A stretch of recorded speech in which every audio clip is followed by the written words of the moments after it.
Good afternoon, I'm Sharon Yu with your midday update. Right now, police in Brooklyn Park say a man is dead after an encounter with police late last night. After shooting at police, officers say the man turned the gun on himself. No officers were injured. This all began just after 11 last night when police responded to a domestic assault call near Maplebrook Parkway and Maplebrook Circle. When they arrived, that's when police say a man shot at officers and hit a squad car.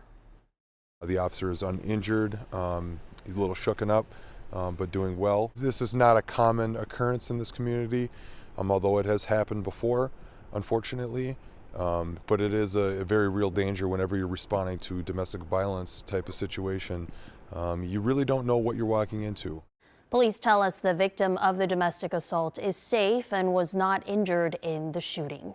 After 2 days of delays, the 5 suspects in last Friday's deadly shooting at the Mall of America could be charged today. The Hennepin County District Court has already granted 2 charging extensions this week. If the suspects aren't charged by this afternoon, they will be released from jail. And if that happens, they can still be charged in the future.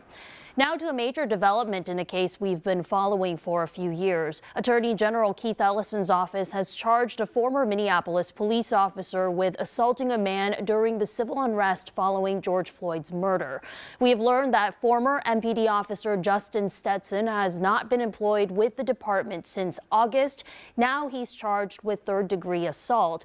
Prosecutors identified Stetson in this surveillance video as the officer was seen kicking a man named Jaleel Stallings.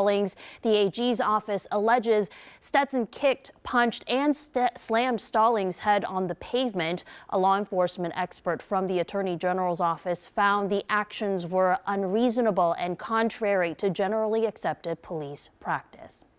The past few days, thousands of Southwest flights have been canceled, and it's not just because of the weather. The pilots union says outdated scheduling equipment is also to blame. Southwest is trying to remedy the situation a little. If you had to spend money on things like hotels or another flight, the company says you can send them receipts, but that doesn't necessarily mean you'll get paid back. Travel experts say passengers do have some rights when it comes to situations like these. The number one thing is that you have a right to get a refund of any ticket where the airline cancels it, regardless of their reason, and regardless of whether the ticket says it's non-refundable or not.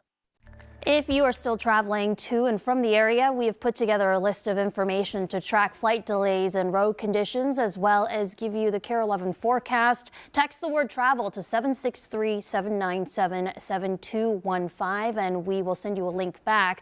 Remember to text that number, don't call. Okay, a few days of those weather delays behind us, but we are keeping an eye on something else coming up next week, Guy. Yes, and not the best time, too. Most of us going back to work, back to school, and we have a much larger system to kind of move through. Slight disturbance right now. I'm actually starting to feel some drops out here. It looks like we're getting a few areas with some sprinkles on radar this morning, and I'm starting to feel, a few of these sprinkles here in the KARE 11 yard. But temperatures very mild. You got temperatures right around the mid-30s right now, your current temps. Some areas below freezing or at the freezing mark. Buffalo 32 right at the freezing mark, St. Cloud 31. So we're going to continue to see these raindrops. Once temperatures cool off, we'll see this rain kind of switch over to snow, but that's going to arrive later, more so right after sunset tonight. So for the daytime, you're good for any plans. Upper 20s and 30s here, your current temperatures. We'll run here microcast, and I'll put a stop later on this evening. By about 8 o'clock is when we'll see those snow showers just kind of push on through north and east tonight. By 10, 11 o'clock tonight, most of the state here snow-free, rain mix-free, with all that energy moving off into western, northwestern Wisconsin, and it could leave behind an inch or less. Your 7-day forecast. Bigger system on the way early next week, but until then, after we shake what is on our front door with this minor disturbance, just quiet for over the weekend. Sharon? All right, thanks, Guy. Stay with us. We'll be back in 30 minutes.